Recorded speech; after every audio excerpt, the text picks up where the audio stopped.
era la predicación libre del Evangelio y era el anuncio de que la puerta del santuario, del lugar santísimo, se iba a ¿qué? Correcto.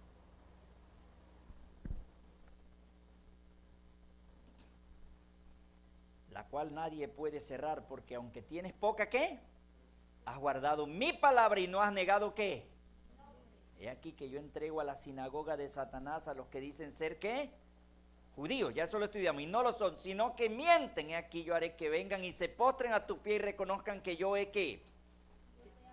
Por cuanto has guardado la palabra de mi paciencia, yo también te guardaré de la hora de la prueba que ha de venir sobre el mundo entero para probar a los que moran en la tierra. He aquí yo vengo ¿qué? Y con este versículo se empezó a predicar que Cristo venía en este periodo. Ahorita les voy a leer de eso. Al que venciere, yo le daré una columna en el templo de Dios y nunca más saldrá de allí. Escribiré sobre él el nombre de mi Dios y el nombre de la ciudad de mi Dios, la nueva Jerusalén, la cual desciende del cielo de mi Dios, y mi nombre nuevo. El que tiene oído, oiga lo que el Espíritu dice a las iglesias. Voy a leer en este libro bastante antiguo que se llama Nuestra Herencia, la página 25, para que ustedes vean por qué la gente creyó que Cristo venía. Voy a leer algo aquí, ya estamos avanzando, ¿verdad? Miren, John y Carlos Wesley, fundadores de la Iglesia Metodista en Inglaterra, ellos se trasladaron un tiempo a Estados Unidos y fundaron la Iglesia Metodista. Le voy a dar unos nombres aquí. John Smith estableció la Iglesia Bautista, que era un derivado de la Iglesia calvinista, se convirtió en presbiteriana y fue una rama de la Iglesia Bautista. Juntos con Thomas Helmus en Inglaterra. Los Testigos de Jehová fueron fundados por Charles Russell. Los mormones fue por José Smith. El pentecostalismo fue por Charles Finney y William Seymour. Y la Iglesia Adventista, ustedes saben por qué. Que surgió a partir de 1844 en el Chasco. Bueno, esos hombres ofrendaron su vida en la predicación del Evangelio en Estados Unidos y en toda Europa y parte de Asia y África. Hubo una explosión del Evangelio. El Espíritu Santo abrió las puertas del Evangelio porque la Iglesia Católica, recuerde que Napoleón, el 15 de febrero de 1798, llevó cautivo al Papa Pío VI a una isla y le confiscó los 44 metros de ¿qué? De el territorio del ¿qué? Por eso ahora el protestantismo podía ¿qué? Avanzar. Más da la declaración de ¿qué? De la Constitución norteamericana, de la libertad religiosa, la libertad de expresión y la libertad de culto. Por eso fue amarrada la Iglesia Católica. Napoleón controló a la Iglesia Católica. ¿Y con qué objetivo lo habrá controlado? Dios, a través de este hombre. Para la explosión y la extensión del Evangelio. Voy a leer aquí. Así, voy a hacer breves resúmenes.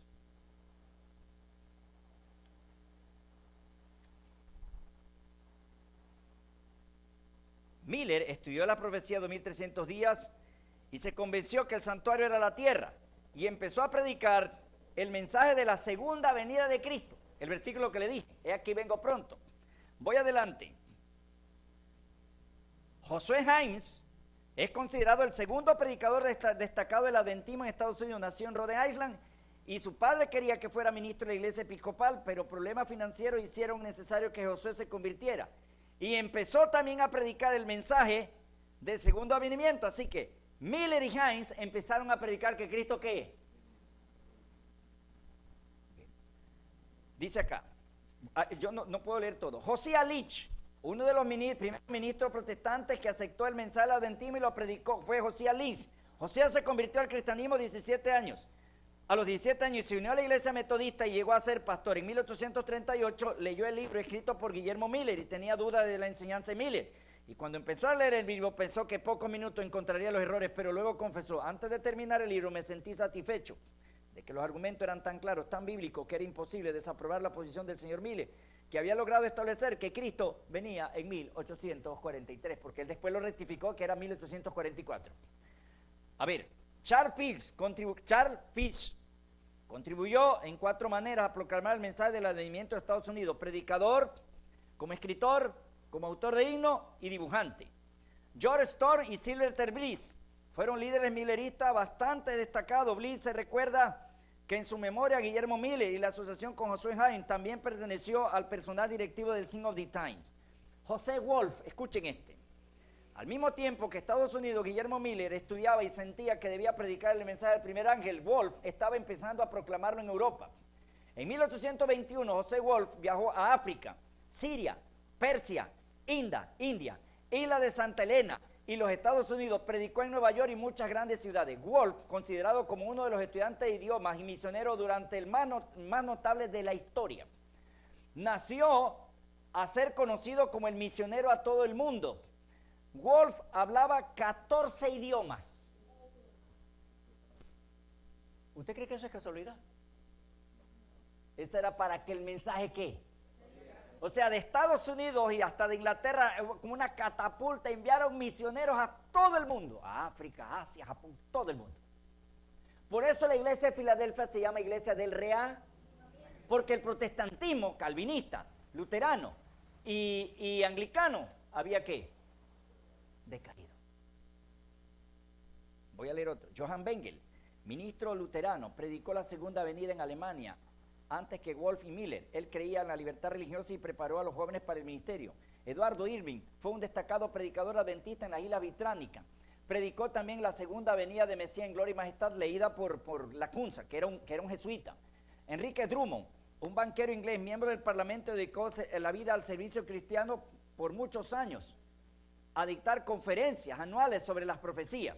Roberto Winter escuchó la doctrina del segundo advenimiento y asistía a la campestre durante la visita de Estados Unidos. Horacio Bonar y George Mueller predicaron en Inglaterra y en Europa.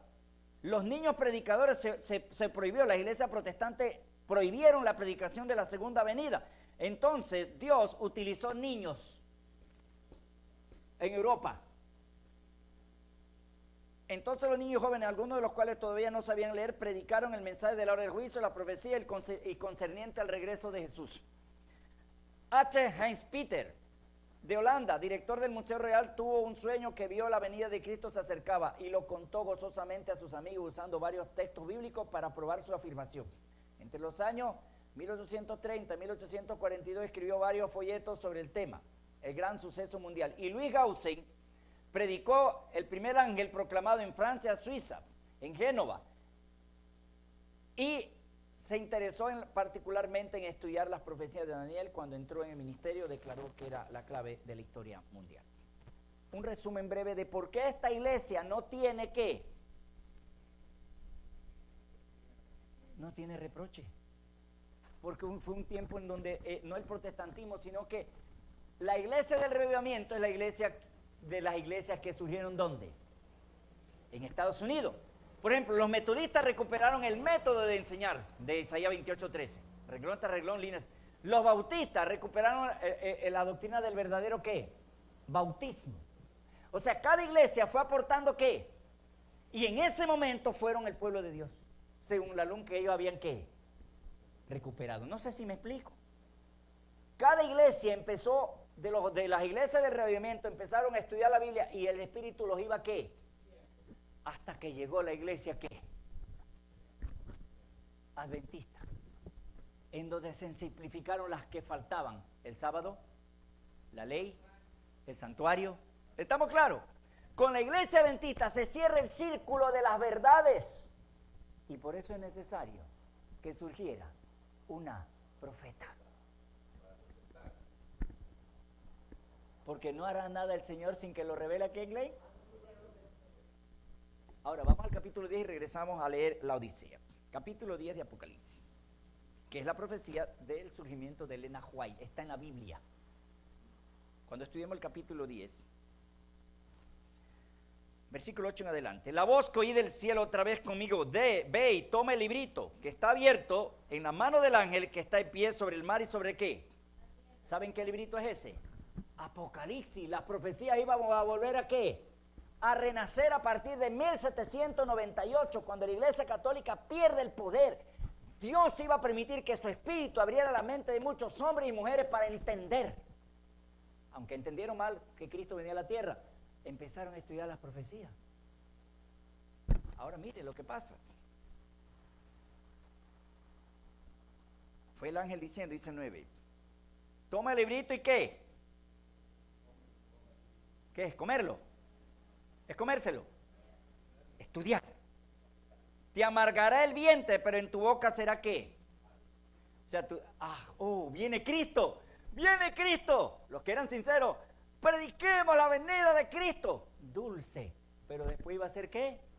Porque venía Cristo. Dios era responsable de eso.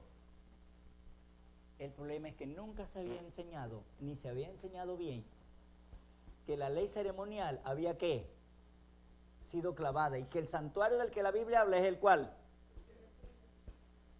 Y como la iglesia ocultó por 1260 años un sistema falso aquí en la tierra, la gente no entendió que el intercesor, el mediador allá en el cielo era ¿qué? Por eso se llama la abominación desoladora. ¿Ya? Algo hediondo, feo, que quitó toda la verdad en la Edad Media. Pero cada iglesia que fue levantándose fue encontrando ¿qué? Una o dos verdades, hasta que Dios levantó la iglesia adventista. Sigamos leyendo. Entonces tomé el librito en la mano del ángel, lo comí, era dulce ¿qué? Como la miel, pero cuando hube comido, amargó ¿qué? No se había entendido esa parte del mensaje. Ahora mire lo que dice, y él me dijo, ¿es necesario que qué? ¿Y a qué se refiere eso? ¿Otra vez sobre qué? ¿Usted sabe cuál ha sido el profeta más traducido de la historia? ¿Saben cuál es? Dice, leí que se ha llegado hasta 172 idiomas. ¿Se cumple la profecía o no se cumple? Volvamos ahora a la iglesia de la Odisea. Bueno, yo le pregunto a usted, ¿por qué los metodistas no pueden explicar Apocalipsis? Yo le pregunto. Dígame. Claro. Y no nos reímos de eso. Ahora yo le digo a la gente, dice, no, que está el Espíritu de Dios. Bueno, está bien. Bueno, yo quisiera que tú me expliques Daniel Apocalipsis. Siéntate y explica. No, hermano, es un libro sellado. ¿Tú crees? Dile a un bautista que te explique, dile a un metodista, dile a un testigo de Jehová, dile a un mormón, pídele gentilmente a un pentecostal, pídele a un católico que te explique Daniel Apocalipsis, pídelo. ¿Lo va a hacer?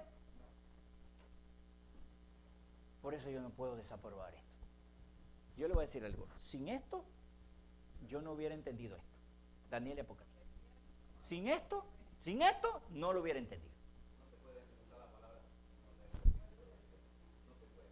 Pero es que si un profeta es verdadero y tú lo rechazas, ¿a quién estás rechazando? Entonces hay que estudiar si Elena White es verdadero profeta, no porque me lo dice la iglesia, sino porque es mi deber estudiar. ¿Te acuerdas el libro que yo le presté? Profeta del Destino. Ese libro me ayudó a mí a confirmar que Elena White es inspirada por Dios. No se quita Cristo de su lugar ni la Biblia por el de Cristo. ¿Estamos claros? Volvamos a la Odisea para culminar ya, que el tiempo avanza. Ahora, hermanos, pregunto, por la gracia del Señor, quiero decirles algo. Los humanos cometemos siempre un error. Y yo quiero que nosotros no lo cometamos. Desde que una persona presenta una cosa así, empiezan a admirar al mortal. Eso me cae mal. Porque yo cometí ese error. Y lo pagué caro. Yo divinizaba a hombres. ¡Ay, ese pastor, su pobre Dios! No sé qué. Claro, en mi ignorancia. Ya he aprendido que eso no es así. Levanten su mirada al cielo y vean que el mensaje es de aquel que es infinito. Y olvídense que al hermano. Eso lo revela el Señor al que quiere saber su voluntad. Hermano Benedicto, una pregunta que ahí he quedado un poco en duda hace un rato. Después del diluvio, que, o sea, se creció el pueblo humano. Mi pregunta es de dónde, o sea, se creció en el sentido de que, o sea, los hijos de... Sí, exacto, o sea, de dónde más, o sea, porque entre familia, sí. Esa parte... Bueno, no te voy a responder algo porque está fuera de foco el tema. pero solo te voy a decir esto. En aquel tiempo el pecado no se había acumulado tanto y entre familias que se casaban no iba a dar ningún efecto de deformación. Por eso ellos se casaban a veces entre hermanas, porque la pureza de los genes nuestros. Así creció entonces la población. Claro. La humanidad de Si un hombre, imagínate, si un hombre en este tiempo puede tener 5 hijos, un hombre que vive, digamos que no vivían ya los 900, vivían 300, 200. Usted se imagina, usted que sabe de esto, la vitalidad para engendrar y la vitalidad que tenía una persona para parir, una mujer. Eso no tiene parangón. Acuérdese que José, mire ya el periodo de José, ¿cuántos hijos tuvo José? ¿Cuántos hijos tuvo José? Perdón, Jacob. Y una hija, son 13. Imagínate que ya eso está por acá, él no vivió los 300 y pudo tener 12. ¿Cuánto podía tener un hombre de 300 años? ¿Y cuál fue la orden? Multiplicad, fructificad, henchid la tierra. Gracias, hermano, gracias. ¿Le respondí? Gracias. La Odisea. Yo quiero que alguien me lo lea. Una hermana o hermano que se ponga en pie y lo lea. Asbel, pues, léalo. Vamos a leerlo. De eso no voy a hablar mucho porque de eso todos sabemos cómo andan las iglesias hoy. ¿Estamos claros? Bien. Y escribe el ángel de la iglesia de la Odisea, he aquí, el amén, el testigo, fiel y verdadero, el principio de la creación de Dios, dice esto. Yo conozco tus obras que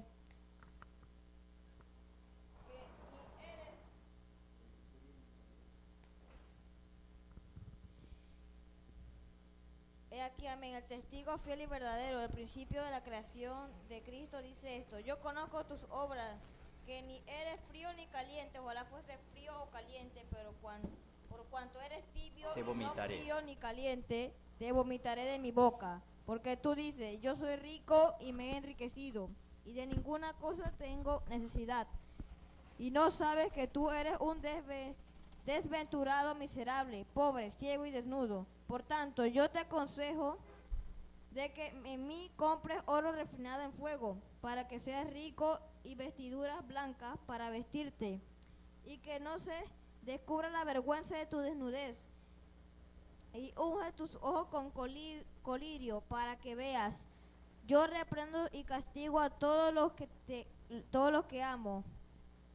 Sé pues celoso y arrepiéntete. Aquí yo estoy a la puerta y llamo. Si alguno oye mi voz y abre la puerta, entraré a él y cenaré con él y él conmigo. Y al que viniere, le daré que se siente conmigo en mi trono. Así como yo he vencido y me he sentado con mi Padre en su trono, el que tiene oído para oír, oiga lo que es espíritu, dice a las iglesias. Amén. Usted y yo vivimos en la iglesia ¿en el séptimo qué? ¿Y en la séptima qué? Nos quedan las trompetas. Voy a hacer una breve explicación de la trompeta, así, muy breve. ¿Se acuerdan de la iglesia de Éfeso? ¿Era la iglesia de quiénes? De los apóstoles, ¿verdad? ¿Quiénes perseguían a los apóstoles realmente al principio? ¿Los romanos o los judíos? Los judíos, ¿verdad? Los judíos. Bien. ¿Usted sabe dónde cayó el primer juicio de Dios? Sobre Jerusalén.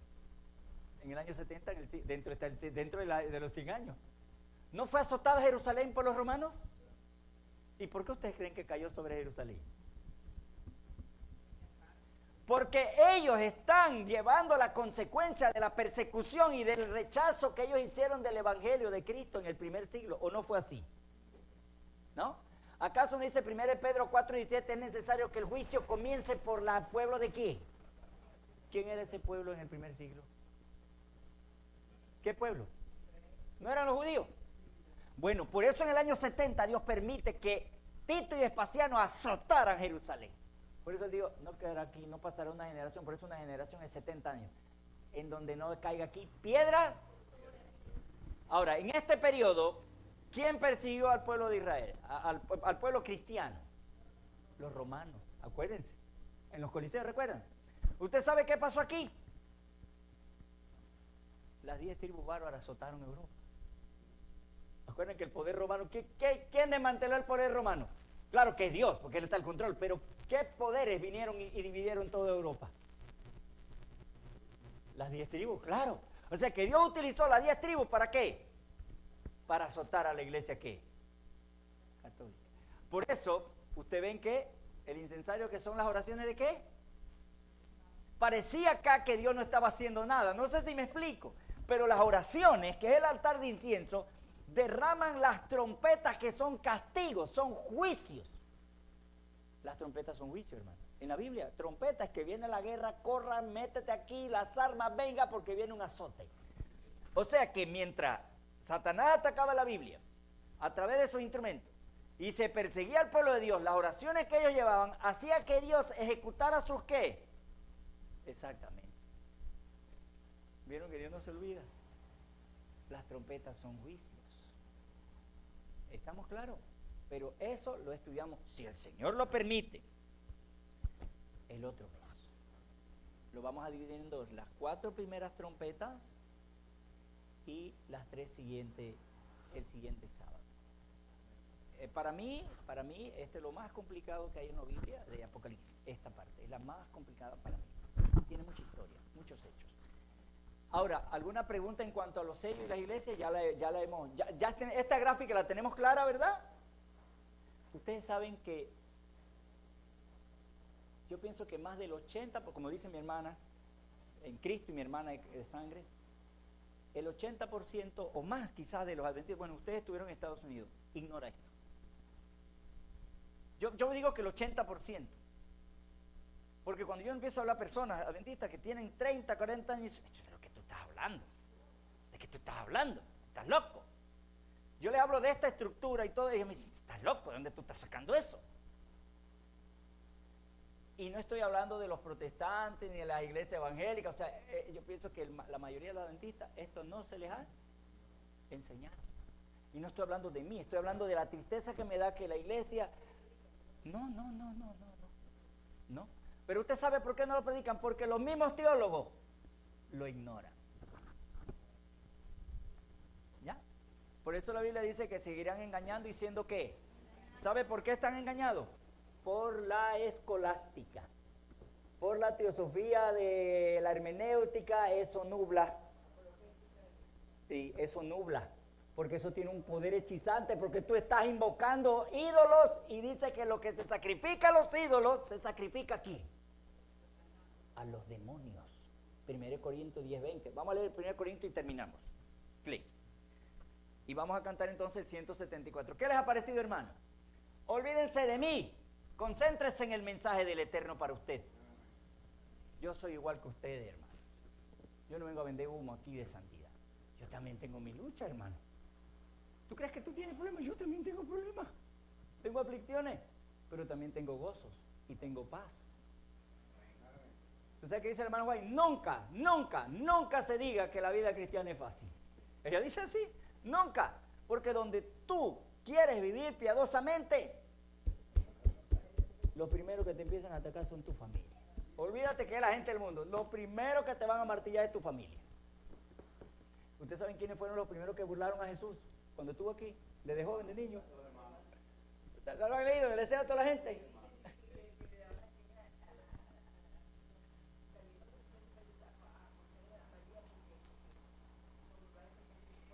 Dice que era disidente, su actitud disidente, porque él no acepta nuestras órdenes. Antes digo, lo que sacrifican los gentiles, vamos a leer el 19 primero, Glenn, perdón, discúlpame, para que ustedes vean que eso siempre está vinculado a los demonios. ¿Qué digo pues? ¿El ídolo es qué? ¿No es un pedazo de madera o plástico, metal? Él dice, sí, el ídolo no es nada. ¿O que sea algo lo que se sacrifica a los ídolos? 20, ahora sí. Te digo que lo que se sacrifica a los gentiles lo sacrifican ¿a quién? A los demonios. Y no a Dios. No quiero que vosotros hagáis ¿qué? ¿De qué? Y no de qué. Entonces, cuando tú me hablas de hermenéutica, me estás hablando de un ídolo, me estás invitando, ¿sabe quién aquí? Y el demonio va a permitir que tú te esclarezca el discernimiento de la palabra con esto aquí. ¿Puede habitar a los demonios aquí, el Espíritu Santo aquí, los demonios aquí, invocando el nombre de los demonios? Si tú invitas a Hermes aquí, hermenéutica, ¿Dios va a venir aquí? Estás invitando aquí a un demonio. Ah, dice, hermano, usted está loco. Y yo, ok. Ok. Ya. Vamos a cantar el 174. Estando en pie para culminar. Siervo de Dios, hermanos.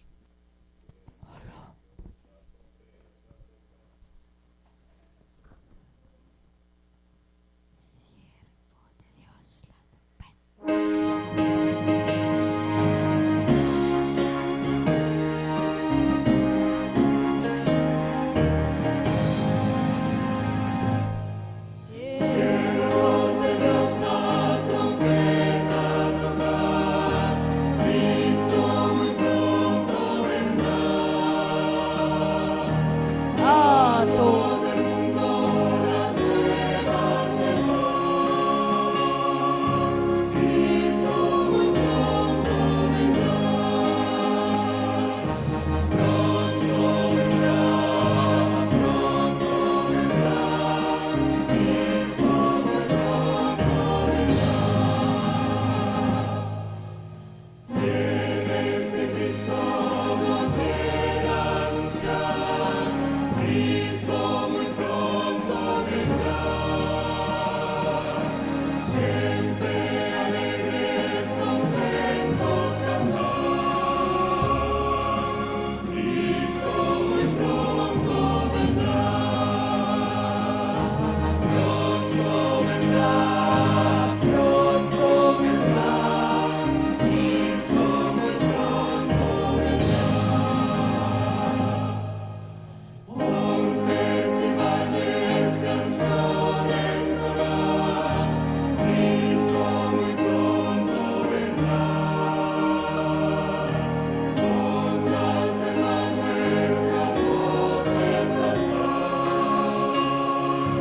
Cristo muy pronto vendrá. Pronto vendrá, pronto vendrá, Cristo muy pronto vendrá.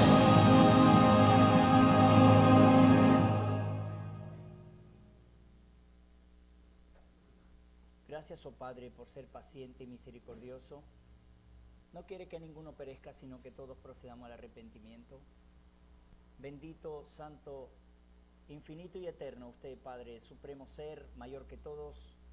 Exaltamos el nombre de nuestro Salvador, nuestro Cristo, nuestro mediador, sumo sacerdote, a quien también exaltamos porque usted lo dice, y hemos de obedecer al Padre de los Espíritus. Te pido dirección a través de su Espíritu, que es su gloria, que es su persona, que son sus facultades, Señor, son su poder, su carácter, para que todos nosotros podamos salir más que vencedores, porque sin usted, oh Cristo bendito, nada podemos hacer.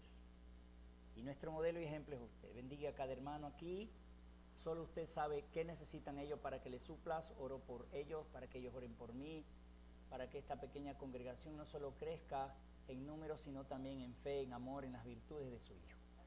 Bendíganos a nosotros y a muchos hermanos también de la iglesia grande que conocemos, que siempre tuvimos cariño y amor por ellos, pero que de alguna manera no pueden verlo, Señor. Oramos por Bolívar para que usted lo ayude ahora, para que esa iglesia pueda abrir su mente y pueda abandonar todos estos folletos y toda esta basura, y que se dedican a la palabra y verán que su espíritu les abrirá el camino para que ellos puedan vivir en piedad, obediencia, sumisión y transformación. Llévenos con bien a casa, pero pedimos la unidad espiritual, física, mental en nuestra iglesia, para que todos seamos uno en Cristo y seremos más que vencedores con usted. Perdone nuestros pecados, pero también pedimos poder para vencer nuestras inclinaciones. Y ayúdenos, Señor, a no ser hipócritas, sino que podamos con dirección, con sinceridad, hablar directamente con un hermano, con cariño, y sabemos que su espíritu va a allanar todo, porque usted es muy poderoso.